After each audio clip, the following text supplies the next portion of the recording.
Rákóczi szabadságharcban a ruszinok Rákóczi seregének jelentős részét alkották. Rákóczi leghűségesebb népének, gens fidelissimának nevezte őket.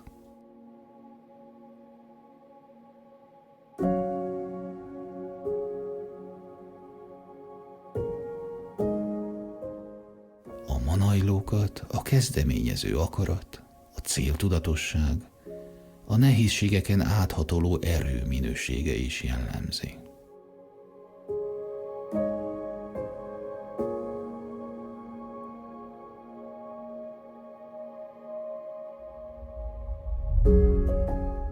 Manajló Iván alapító is volt, nem csak ősei hagyományát őrizte.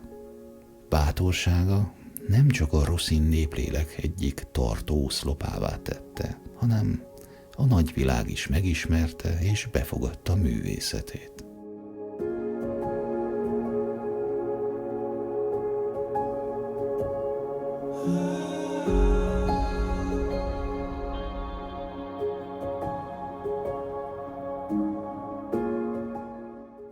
Nagy szíve volt, és gyógyító humora, amely igencsak ritka az igaz művészeknél.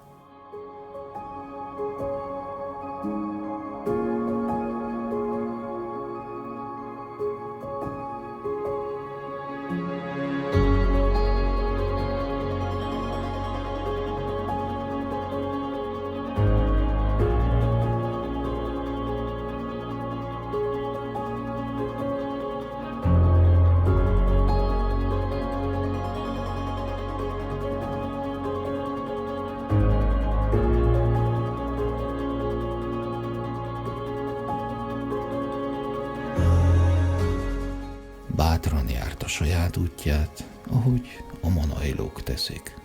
Ők tudták és tudják kivételes érzékkel és szellemi morállal, hogy mikor és hol tudnak segíteni, lelket emelni, alkotásaikkal, tanításokkal.